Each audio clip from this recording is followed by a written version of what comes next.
Yeah, be a yes man. I said yes to everything. Do you know how to cook this? Yes. Do you have this equipment? Yes. Are you specialized in charcuterie grazing tables? Yes. Yes. Because there's nothing you cannot figure out. Welcome to another episode of the WIT podcast. I am your host, Sarah Hernholm. 15 years ago, I left the classroom to start the nonprofit WIT Whatever It Takes, but I missed the classroom, and that's why I created this podcast, the WIT podcast. Every week, I bring you a guest teacher who will teach you something that you need to be successful in life. You'll learn from their successes and their failures, their setbacks and triumphs.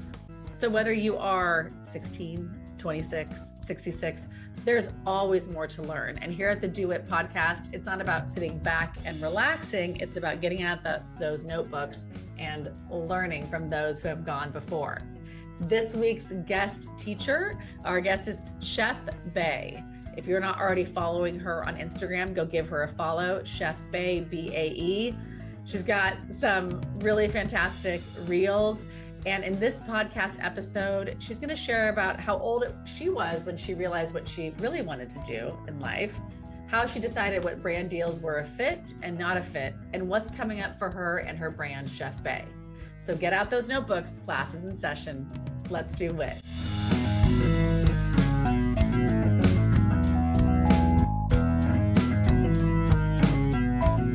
All right, everyone, welcome to another episode of the Do It podcast.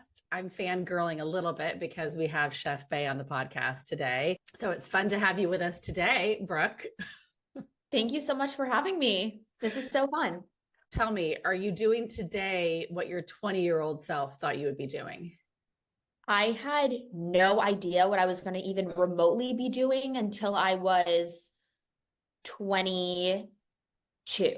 I always knew I was interested in food and creating different products. My family had a ton of dietary needs growing up, and I would get really creative in the kitchen, and that just sparked my creativity. I loved cooking, but I didn't want to work in a restaurant. I didn't want to go to culinary school right away. I didn't want to work in a hotel hospitality environment. And I'm like, I have no idea.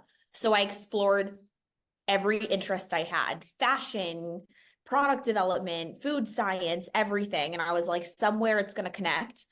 And it wasn't until I interned at BuzzFeed Tasty, which was those firsthand food videos on the internet, that light bulbs went off in my head. And I'm like, food on social media is about to explode. Health food is about to explode. But I had accepted a job working retail in Macy's corporate headquarters, doing housewares and kitchen and gourmet food buying, because I had no idea what I want to do.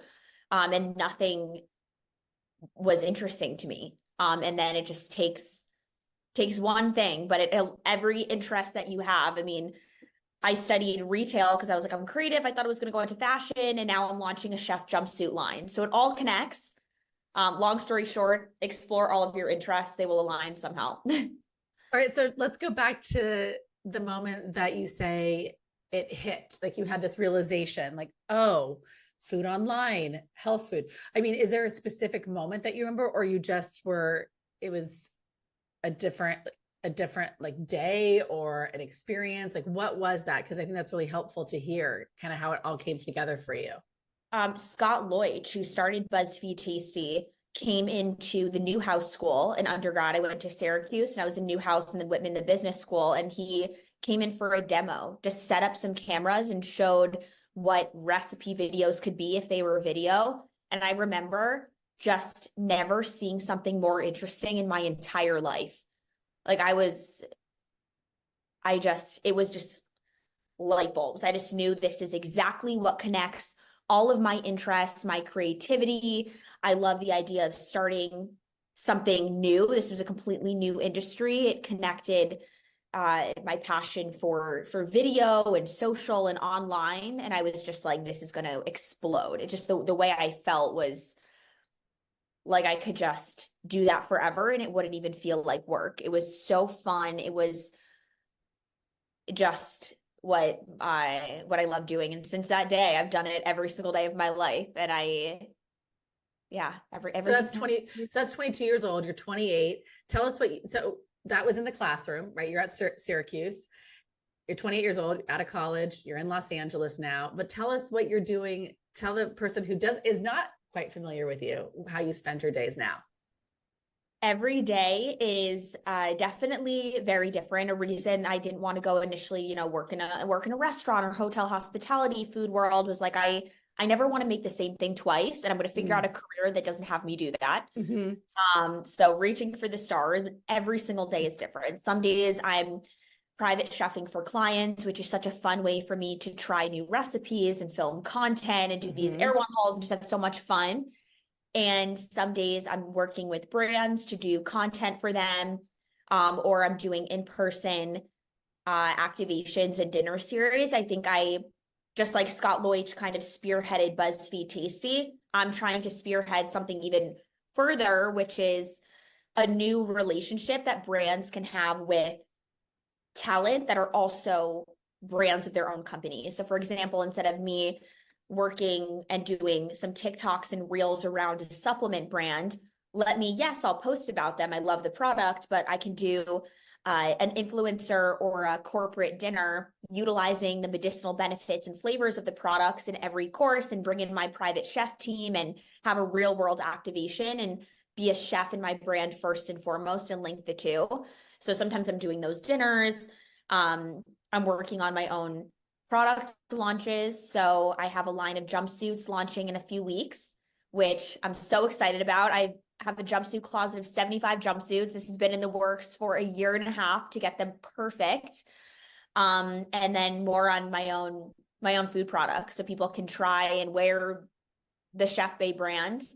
So every single day is definitely different. I hired someone onto my team and she's like, what's the job description? And I'm like, well, today is unboxing. Tomorrow we're going to a client's house and you're assembling a cheese board. And then the next day you're going to make a giant tree out of strawberries. And then the following day you're at Adam Sandler's house organizing his pantry so I can come in and film it. Like it is every day is a new adventure, but it keeps it exciting. So I know that your Instagram videos in Erewhon and your like $5,000 grilled cheese. I mean, I'm exaggerating, but I mean, like you have these amazing recipes that you will create that I think are the things that really went viral on Instagram and brought attention to you in your second home or your favorite place and, where you live and breathe. And I listened to you on a podcast recently where you joked about being buried at Erewhon. Like that's where you are all the time. So those are the things that we see on Instagram now that you have so many followers, your videos go viral, but it wasn't always like that. So between Syracuse and today, there's gotta have been like twists and turns and moments where you were like, okay, I think I've got this thing, or, oh my gosh, what am I doing? Did you have those kind of moments? Can you take us to a time when you thought that maybe that enthusiasm that you felt at Syracuse waned a little bit and you weren't sure if it was all going to hit? I think it was more, I know I could be doing more and something was just stopping me from taking that leap. And this was the beginning of food on the internet. And it was at that time where people were just getting cameras and equipment and just blowing up on social media. And I knew I could be doing that, but it was that fear of, will I know how to work this equipment? The fear of the new and the unknown that just prevented me from taking that leap because I was doing photos and small content. And I ended up doing, my first job was doing gourmet food buying for Macy's backstage. And I'm like, this is not, it's in the food world. I'm doing some product development, but I could be doing so much more if I just took the leap, invested in myself and went for it from a content perspective. So looking back, I was like, why did I just not take that jump? And then to this day, whenever I feel like, what could I be doing to grow or be my better self? I think about those moments. Like, is it just me not wanting to take that leap into unknown of what scares me and is unfamiliar? Because there could be something we explore this a lot at the work that we do at WIT, is that you can have a feeling of knowing that there's greatness inside of you and knowing that you have this potential and these ideas, but taking those steps to actually see that come to fruition is scary. And I think a lot of it has to do with, well, speaking for myself and the times that I've done that, I think a little bit has to do with, well, what will people think? Some of it has to do with, well, what if I fail? I mean, doing nothing means that it's still possible that I could be successful. Doing something and not working out could mean, oh my gosh, that crashed and burned. And I think playing around with those things and realizing you just do it anyways, because some things are going to land and some things are going to fail. And some people are going to love it and some people are going to hate it. Doing it anyways, I think is kind of the way I try to tell myself, like, we're just going to do it and we're just going to do it anyway. And what do you tell yourself? I think failing gets you closer to success than not trying at all, because you realize, well, that didn't work, but why didn't it work? I've done so many things that have failed. There were times where I put content, I was like, this is going to be amazing. This is going to start my new series on Instagram. And then I wake up and I lose 1,000 followers and people are like, you're so socially tone deaf. How dare you unfollow. I make so many mistakes to figure out what is right. I've done collabs and product launches with other brands that weren't the right fit. And then I realized this isn't the category that I need. I need to be in food. And then I do a food product and it sells out nationwide 4 times. Like failing, I think, is amazing. And it means you're going for it. And if taking that risk is not going to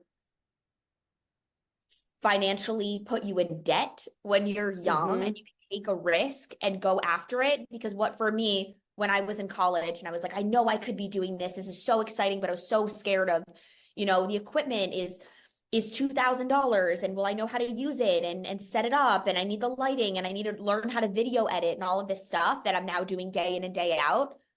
Had I just said, like, worst case, what happens? Fail, sell the equipment, you learn a lot and you do it. I think a lot of people ask me, for mentorship and help, and they're like, I'm scared to take this next step. I'm scared to, explore my interests. And I'm like, half of what I do every single day scares me. Yeah. You just have to go after it. And my first brand dinner I ever did, or my first dinner of 35 people, I had no idea what I was doing. I hired servers I had never hired before. I didn't know what they were going to look like, if they were going to be professional. I got server aprons on Amazon. I was Googling everything. I was YouTubing how to create a grazing charcuterie table when they were just coming out. I was like, I was driving a friend's old car because I didn't even have a car yet, post-college. And I was just figuring it out and terrified. And I had sous chefs that were so much more experienced than me. And I was like, what am I doing? But you just fake it till you make it and you figure it out. And I over inventoried on ingredients. I did way too much food prep. There were so many things looking back, but I learned and I was scared, but that is what spearheaded me to do a million other things and say that I could do it. Once you take that leap, I grew so much from there. And now I do those events day in and day out, but I look back at that it's first so thing. Good, Brooke. That's good. It's so valuable to someone listening right now. I'm just going to tell you, because the successes are inspiring.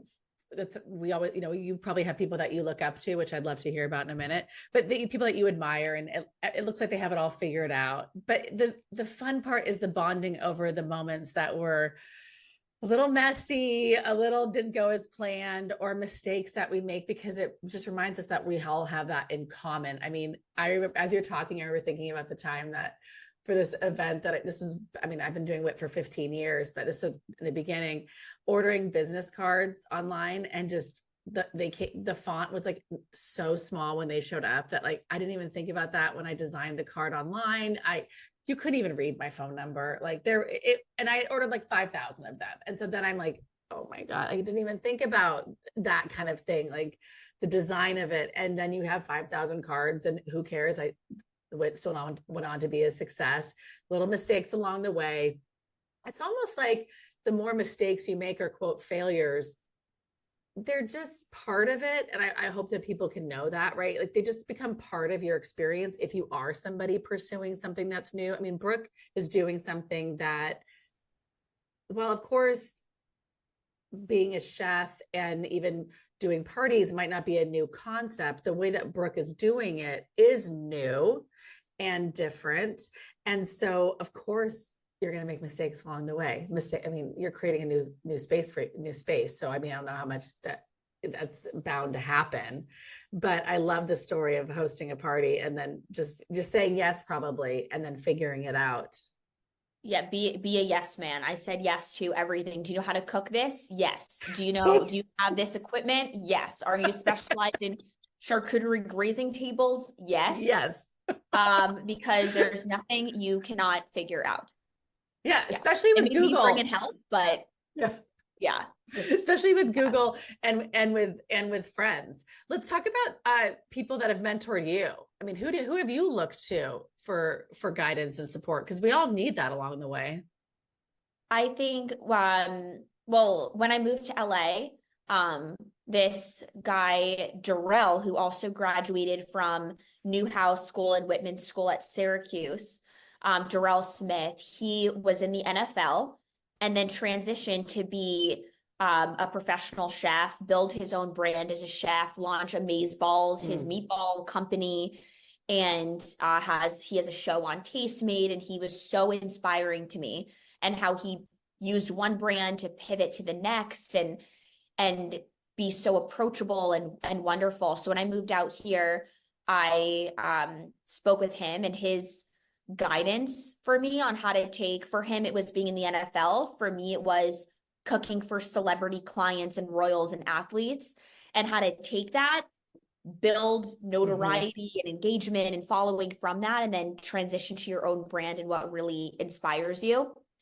And I would call him with just, I got this cookbook deal. Is this the right deal? I feel kind of weird about it. And no matter how big and famous this guy got, he was doing pop-ups to sell meatball subs for $3 and really interacted with people, built a community that was so strong, and just did it with such a humble, positive, wonderful attitude, and took me coming from LA, just getting started.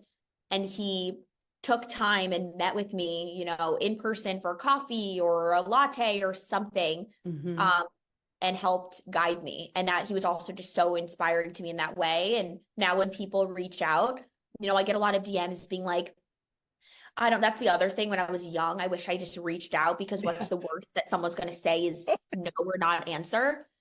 And I get a lot of those, but well, you got it from me. I reach out to you like that.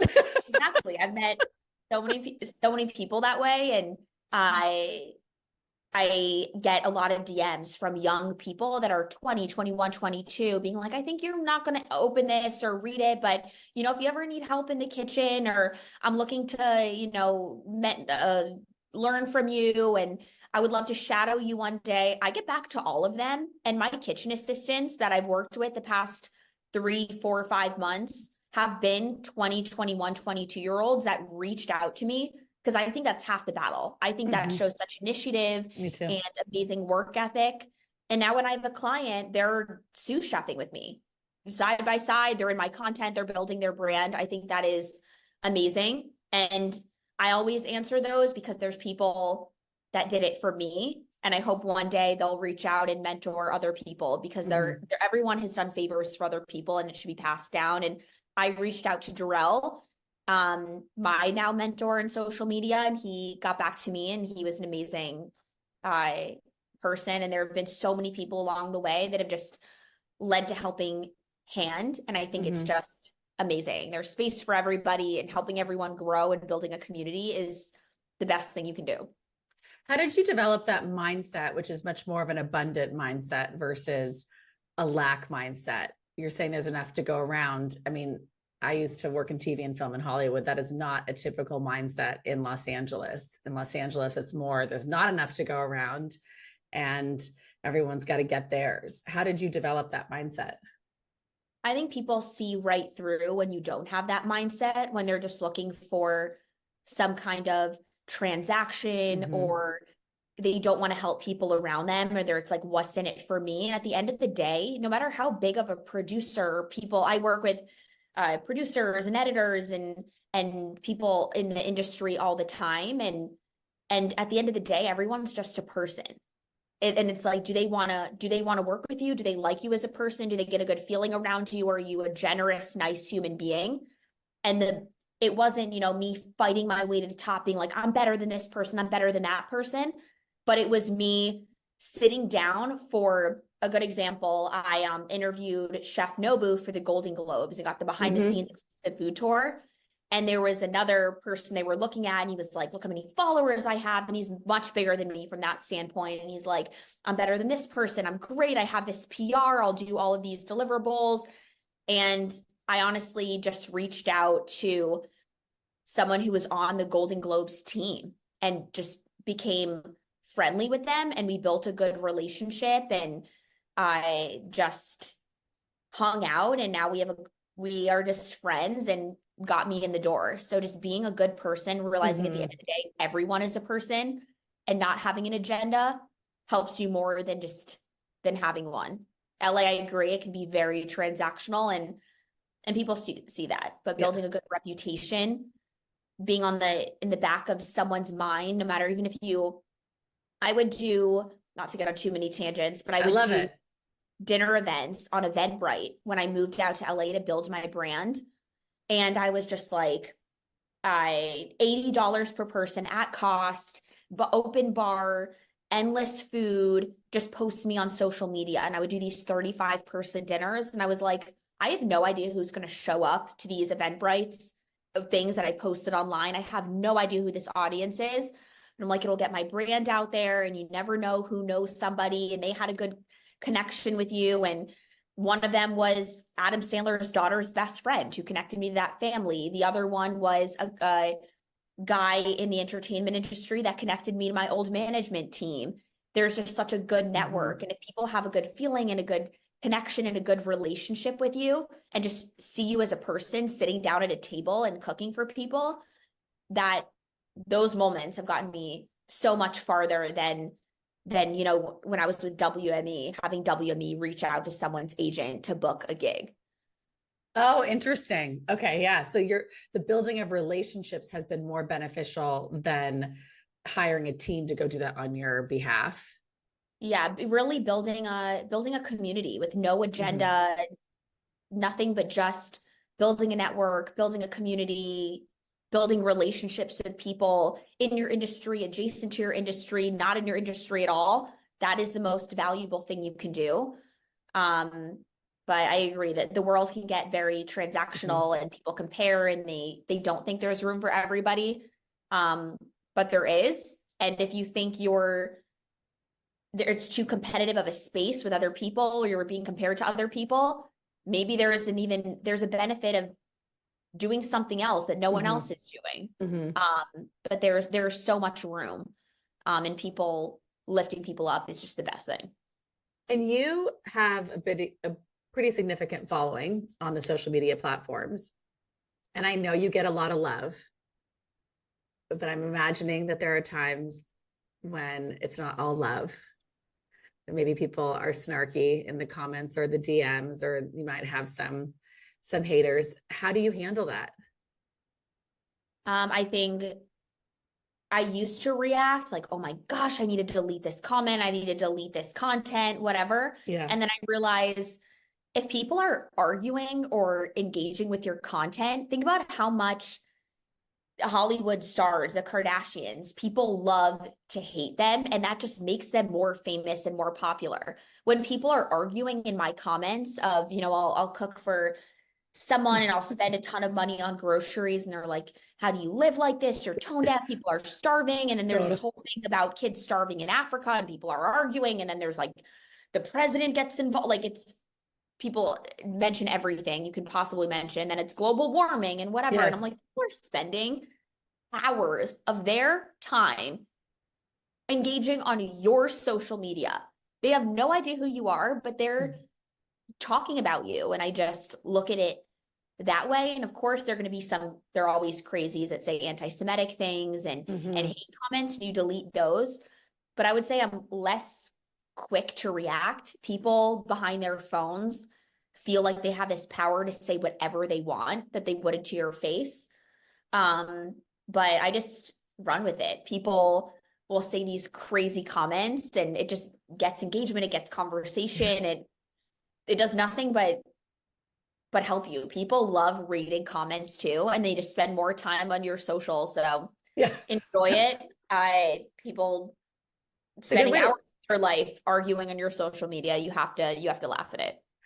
it makes me think of when I would go, I've done some popular talks that are on YouTube. And so on occasion, I'll go on them just to comment, just to respond to people. Cause I think that's nice. I think you do that as well. Like engaging with people that have engaged with your content, I think is a nice thing to do. They've given you the time.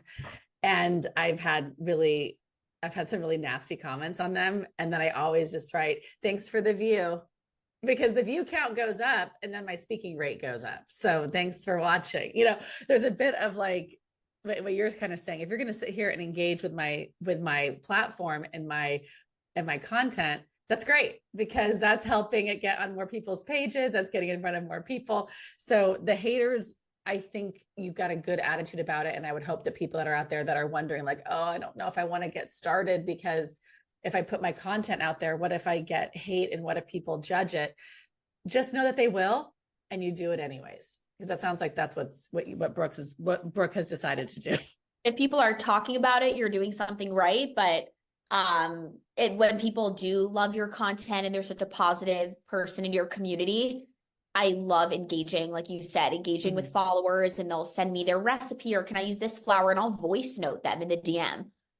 And that builds such a loyalty. Like they feel like they really know you as a person. I make a subscription service, and I have a group chat of a select group of people, and they'll be like, what recipe is coming next? And I'll send a picture of like a sneak peek. So they really feel like they're in on your lives, and they know you as a person, and you just break down that wall that they feel social media can build, and they just know you as an actual human being. But anyone that DMs me, I always reply or send some kind of note, or anyone that comments something, I'm always responding to them, because I think that's the nicest thing. And the support is, I'm so grateful for the community. Honestly, it's amazing. Let's talk about how you've decided which brands to work with, but also which products to create on your own. I intentionally am not wearing a jumpsuit. I wear a jumpsuit very often. Your account was shared with me a while back because somebody's like, she wears jumpsuits like you wear jumpsuits, like that. It wasn't even the chef part. It was like her outfits are what you like to wear regularly. But I was afraid I might twin with you, and I probably would have, because I would have had a denim jumpsuit on. So I was just like, I will not do that. But I want to touch on the jumpsuit, because I know that's coming out. Or is it out yet? Or when's it coming? In a few weeks, they're going to launch. I have this denim one and this black one that are so cute and high quality and flattering and amazing. Okay. So I want to talk about how you decided on that. I mean, those of us that watch your content, we probably know why you decided on launching a jumpsuit. But you have other brand deals. You have other things that you've gone in on. You have a Valentine's Day partnership that is coming up. I'm just curious. I think that's really helpful for people to know, like, how you decided, what discernment and you use, and is it a value lineup? Just tell us. So I get inquiries. I'm lucky that a ton of brands reach out a lot, but knowing first what is true to you, because that your relationship with your community and audience is more valuable than anything a brand could pay you. If you don't have a following and a community that thinks you're an honest, genuine person, they're not going to want to follow you or buy any products that you're talking about. So there's no money that could pay for that. So it's really finding brands that align with what you believe. So for example, Coca-Cola, to be very honest, they have a huge budget. They offered me a ton of money, but if I posted Coca-Cola when my brand mission is healthy eating, I mean, I would have no brand and no legitimacy in this space at all. So no money is worth it. So I turned down that opportunity.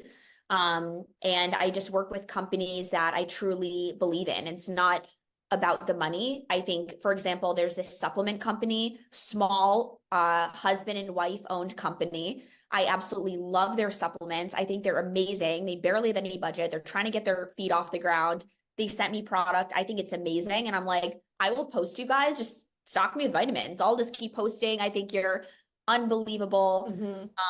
And I love their brand mission, and I just believe in them. Lumity, Lumity. They are amazing. And this is not sponsored, of course, but Yeah, Chef no, Ben gets you like 25% off or something, but they're amazing. They come in these refillable glass jars, AM, PM. It's like every supplement you possibly need. They're fantastic.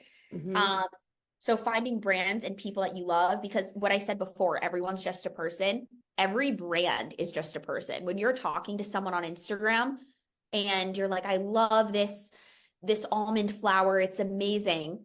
It's a social media manager, part of pretty much a small company that is replying back to you.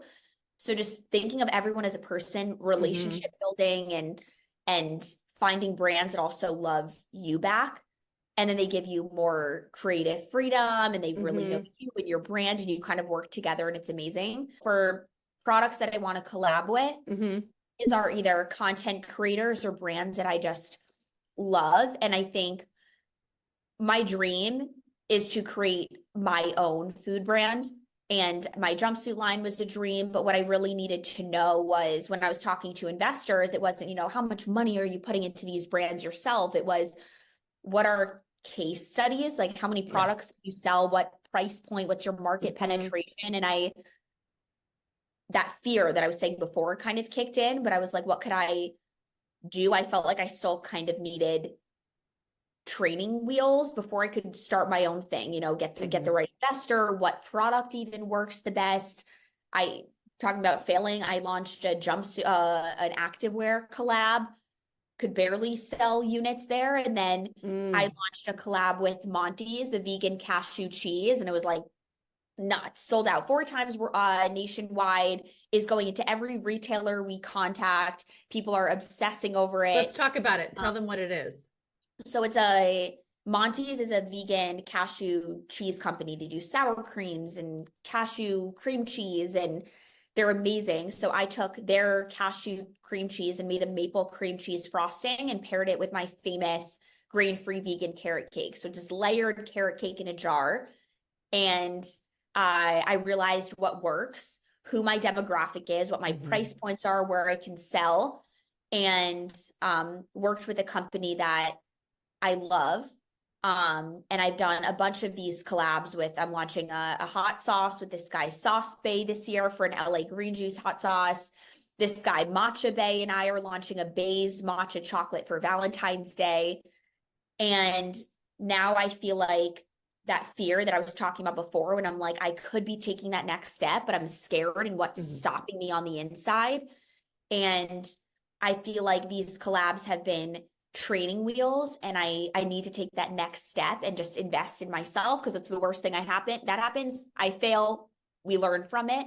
But taking all of my learnings and failures and successes and launching my own food brand, finding the right investor, having those case studies and sales behind me. But long story short, find brands that you love, and the money, the success with them will come, big or small. But truly, if you love a brand, the content will show. You won't look like an ad on social media. I work with a collagen company and I truly post them all the time because I use it. So then when I post an affiliate link, people will click it because they know I actually love the product. But if I said like, here's a discount for Coca-Cola, they'd be like, unfollow, goodbye.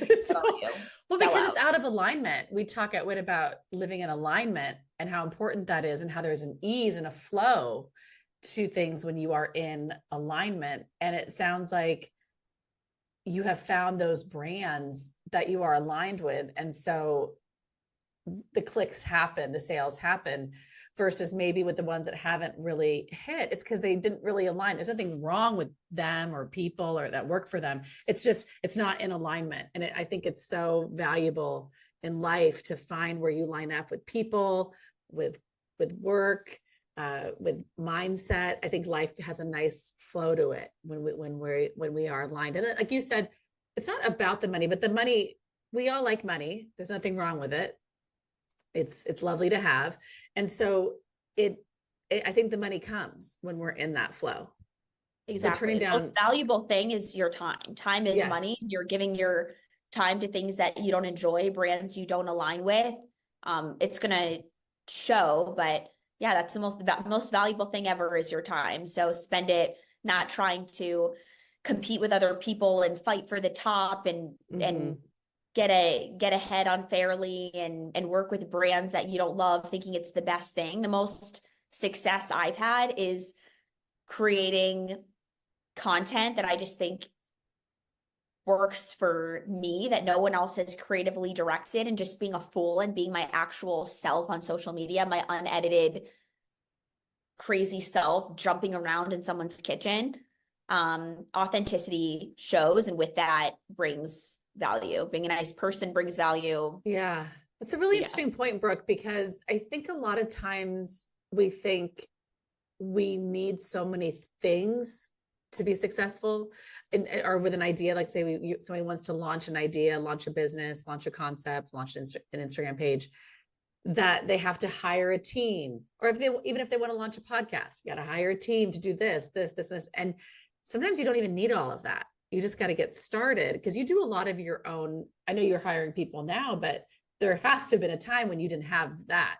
It was just you with your shopping cart. My social media is 99% me.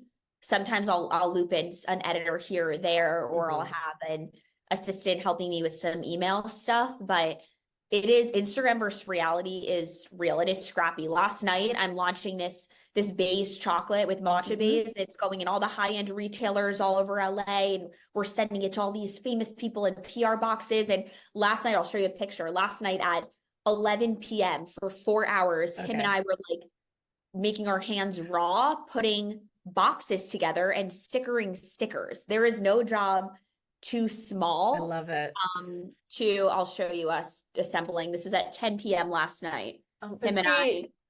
That's like my favorite, Brooke. I just think I love, as an entrepreneur myself, the hustle of those moments and those kind of nights. It's because there's something really special about that. There's a lot that goes on behind the scenes. And I see with the most successful people, when I met some chefs and I was in LA and I was like, I would just sous chef for you. I'd just love to meet you. And they were putting on this brand dinner for some wellness company, and it was so glamorous and beautiful, and she had a stylist and whatever. And the day before, she's in sweatpants and a pajama shirt, sous chefing in the kitchen, lugging crates of vegetables into this ghost kitchen, cooking by herself for 12 hours to get this done because she lives in New York. So it is that hustle. And there's a video of me with Dan Reynolds, the head singer of Imagine Dragons. So he sings like, "Does a young world?" Yeah. That one. He sings a song, Whatever It Takes, I think. Yeah. Oh yeah. Yeah. And someone on his team messaged me. It was this cool video that I got of him and I eating these falafel balls that he loved. And it was like, wow, you did this whole glamorous event for Dan Reynolds. And in reality, I was asked the night before to make appetizers for this event. His manager's assistant had found me on social media. It was 3 hours away. I had no idea how to make what he was asking me to make. And they gave me like no budget, but it looked like this amazing thing. And then someone was like, "Oh, you cooked for Dan Reynolds. Can you cook for me?" And then it just kind of spiraled. But the Instagram versus reality and the hustle, you'll have to take, no matter how big someone gets, that does not stop. And just no job is too small. No person is too, everyone is so important. I'm so grateful to every single person I work with. And I couldn't do an event without my rock star team of servers that are just amazing. If people are listening to this podcast, I just want to tell you that Brooke just lights up and smiles nonstop when she talks about the things that most people would think are the hard parts. And that's such an important thing to notice, that's like such true passion, that you really care about what you're doing. Because when you're talking about the hands going raw from the stickers and the boxing, like, you're smiling so big. And I just think that's so important to point out to those that can't see it, you have a lot of heart in the work that you do. And I think that's what attracted me to you. And I think it's probably what attracted our special guest host, who's going to be coming on right now. We always bring on a special guest host to our Do It podcast. they are always a fan of the person that we are interviewing. And Susie Leff is our special guest host today, and she's coming to us from New York City at NYU. And Susie, go ahead. I know you have a couple questions for Chef Bae. Hi, Hi, nice to meet you. nice to meet you, Sarah. Thank you so much for having me on. I am a huge fan. I've been following you for years on social media. Um, so the first question I have is, what do you do when you feel a lack of inspiration in regards to new content creation on different platforms? I think listen to that. When I feel a lack of inspiration or I'm editing content that I just don't like editing or it doesn't make me light up inside. Honestly, that's the content that performs less well. And sometimes I'll do a brand will give me this really scripted concept to do this ad and then affiliate link it, and it feels so scripted. And I go to them and I'm honest, I'm like, this will not perform well with my audience. It doesn't sound like me. It sounds so scripted.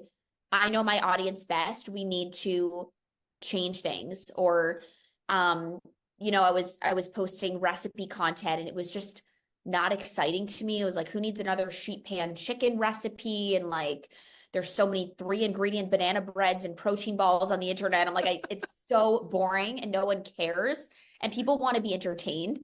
So I was like, well, why don't I just create a $500 grilled cheese with just stick to your brand and what's fun and exciting. But if you're bored, your audience will be bored too. They can see right through it. So along those lines, how do you continue to stay, I know we touched on this earlier, but how do you continue to stay authentic to yourself while also catering to a social media audience, to your private chef clients, to the ever-changing trends?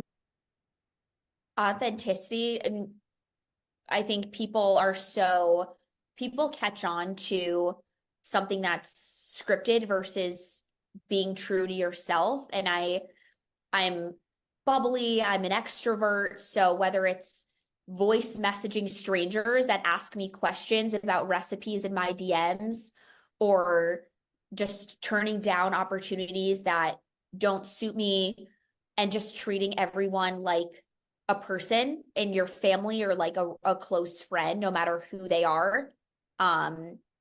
There's celebrities that I work with that are they're put on this high pedestal by so many people, but if you just talk to them and you're genuine and yourself, and some people might not like your personality and then you don't click with them, but I think your vibe attracts your tribe, whatever that saying is.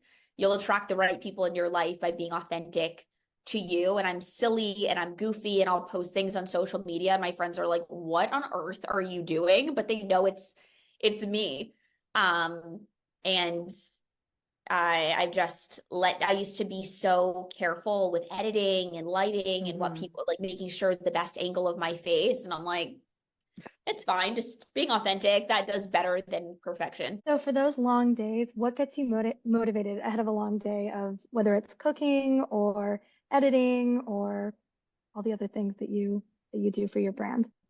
For cooking, I would say not working in the restaurant world. I'm so fortunate that I never cook the same thing twice. So when I cook for a client, I always have backup recipes in my pocket, because don't get me wrong, I have recipes that have messed up for big people, and then you just fake it or change the name of what you're cooking. But just getting to cook things I've never made before, trying new recipes, always keeping it fresh. And I love content, and creating content and vlogging what I do is so fun, because I love being in front of a camera. I love doing demos, and I feel like it turns a client's kitchen into a stage. And I like presenting as much as I like cooking, and it's just fun. I get to act, I get to be silly, I get to be creative and funny, and that's what private chefing gets me to do. But if I was just going into a dark kitchen, which is why I don't want just one client, or if I was just going into a dark chef's kitchen and alone by myself cooking all day, it wouldn't spark as much joy as making a fool of myself while I film myself doing it with an assistant. I want to jump in here real quick. How did you get, just as like, it's kind of a technical question, but you're filming in people's homes. How did you get that approval to do that? How is that not like a thing that they said no to? I started filming in people's homes who weren't A-list celebrities, and then started doing things for content. So like the Dan Reynolds thing, they barely had a budget, but I'm like, will he eat my falafel on my Instagram? And then it's kind of was a snowball effect. I started with athletes and would cook for them. And for me, they weren't even celebrities because I asked me anything about Yeah, the totally. NFL, NBA, I had zero clue. And then it was their wives. And as you grow on social media, it was this interesting flip. Typically with private chefs, you sign an NDA and then you go in and cook and you can't talk about it. For me, they found me through social media because I grew my social media brand, and they were like, I want to be on your TikTok. Or they just know that with my services comes a tripod and a camera, and they're familiar with my content, that I oftentimes just film in their houses and I don't include them, or I'll include their hands. And if they want to be in it, they want to be in it. But now everyone just expects it, and they honestly love it because they like showing my content to their friends. Like, look what I ate today. Look what Chef Bae made me. Look what she meal prepped me. This is my kitchen. This is my house. Yeah, it was just a snowball effect. And now everyone's like, where's your tripod? Can I be in the video? And they just know I'm like a goof. But with private chefing, I charge by the day because I'm like, if I'm being silly and filming this Erewhon haul and doing all this, whether it takes me 5 hours or 15 hours, I'm going to get this done. And then they just kind of are like, okay, do your thing, dance in my kitchen. You know, It's so perfect. We talked a lot about the transition from like 22 to 28. So where do you hope to see yourself in 5 years, and in what ways do you hope to grow your brand? Is there a physical cookbook in the future? Physical cookbook is in the works, finding the right deal on that cookbook. I just changed a bunch of management in my team, but in the meantime, I started a subscription service on Instagram so people can subscribe to exclusive recipes. Perfect. For just like $3-4 a month, and I post new recipes weekly that people are really asking for.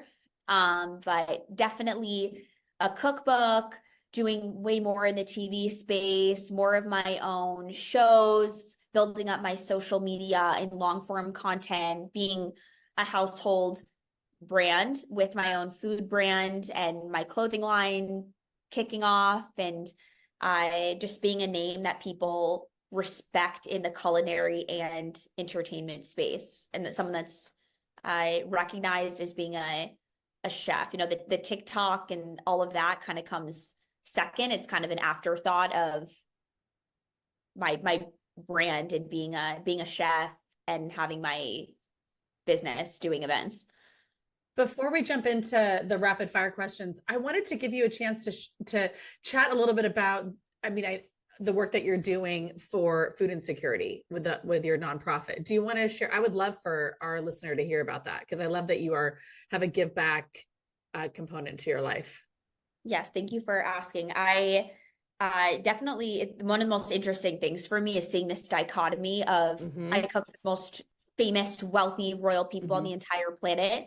But truly what sparked my interest in food, along with my family having so many dietary needs and restrictions, was realizing that having a full fridge and a roof over your head and food security, which means you know when your next meal is coming, is such a privilege. I grew up adjacent right outside of Springfield, Massachusetts, where it used to be almost 30%. I don't know if it's around 25 to 30 of percentage of families and children go food insecure. So they don't know when their next meal is coming, and they live off of school subsidized lunches and fast food and food stamps. And this was devastating to me. And starting at a young age, I would do cooking classes. When I was like in 6th grade, I would do after school cooking classes that I would lead simple, healthy recipes for food insecure children as part of an after school program, and then never stop that. That just lights up my soul as part of just giving back is the most important thing. So in New York, I moved to LA about 2 years ago. And in New York, I started an after school program with the Henry Street Settlement, which was a very it was a school for inner city children in downtown Manhattan, and they never had a culinary program. And these kids just grew up in unstable homes. A lot, many went hungry. They wore the same clothes for a week. And this was horrible. So when I was working as a consultant doing food product development, part of my contract was that every Thursday or every Tuesday and Thursday, I leave early and I do this program. And I taught the importance of a healthy, nutritious diet. There's such an imbalance in education around healthy eating and how to eat healthy, and breaking the stigma that healthy food is expensive. You just need to know what to buy. And for the price of a McDonald's fast food meal, you can actually feed a family of four a very nutritious meal. If you know how to cook, you understand the importance of a nutritious lifestyle, that it helps mental health and ADD and ADHD and things that kids are suffering with through diet. And we also went to a hydroponic garden farm to see where food comes from. A lot of these kids didn't even recognize broccoli. How to best utilize food stamps. The fact that food stamps go farther at a farmer's market than they do a grocery store. There's just this imbalance of education and just showing them every single step, not like procuring the food, purchasing the food with food stamps, creating healthy recipes. And some of these kids were like, I want to be chefs one day. They brought in their grandmas to come to the class. And then we did family projects we did a big Cinco de Mayo thing, or it was an Earth Day event where we decorated reusable bags and we made healthy tacos, and it's amazing. And they're with my clients, people are like, how do these people waste $3,000 at Erewhon on a day's worth of groceries. How do you cook for these people? And I'm like, these are the people that are helping me with my initiatives for my nonprofits. They're always like, how can I donate? One client owns Lettuce Grow, this hydroponic garden company. They're like, let's do more cooking classes out here. I'll donate thousands of dollars of hydroponic gardens to these people's schools. They can see where food comes from, and it's amazing. So these people are the biggest support for any initiatives that I love, and they are so generous as people helping me with my brand, helping nonprofits, donating money. I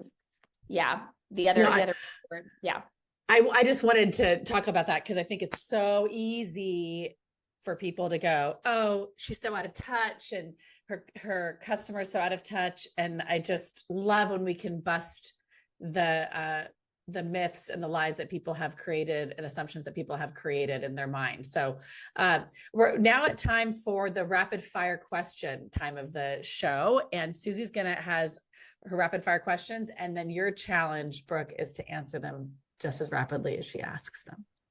Okay. Okay, so my first one is, what is one piece of advice you'd give to your 16-year-old self? Take the risk. What is a book that you'd recommend and why? Anything by Malcolm Gladwell. He really makes you think and is so insightful and makes you look at the world in wonderful ways. And finally, what does whatever it takes mean to you? Whatever it takes is looking at the bigger picture, sacrificing something in the immediate to realize what you truly want, and setting larger goals for yourself. Thank you, Brooke, for coming on the show. Thank you, Susie, for being our special guest host. Brooke, I want everyone to know where they can find all of your goodness and products. So tell them. So just on social media alone, I'm Chef Bae, ChefBae on Instagram and TikTok. It's Chef Bae on YouTube, and it's chefbae.com for about me, tons of recipes. And my products will be sold on my website at chefbae.com, which will link out my jumpsuit line that'll be sold through Amazon as my own brand, and Monty's, my carrot cake in a jar, until I launch more of my own food brands, Monty's.com. You'll see the Chef Bae carrot cake in a jar, and it's amazing, if I can say so myself. And I have everything linked on my socials, but if anyone has any questions or where to find something or just wants to say hi, send me a message. Instagram, TikTok is kind of, those messages get a little crazy and spammy, but Instagram. And Brooke was Bae before Bae was even cool. And why is that? Why were you Bae before Bae was cool? My last name is Baevsky. So before Bae was a thing, I was Chef Bae. My dad was Dr. Bae. We would take Baecations. And then Bae became a thing. So now people just either think my name is Bae and they'll call me Bae, which is so funny, or they just think I'm calling myself Bae. But then I quickly explain it at any event or anything. I'm like, hi, I'm Brooke, Chef Baevsky. I go by Chef Bae because no one could say or pronounce my last name. But now it's kind of cute. It's quirky. Well, I love it. Thank you, Chef Bae, for being with us today. Thank you, Susie. Wherever this finds you, everybody, I hope it finds you doing whatever it takes. Until next time, do WIT.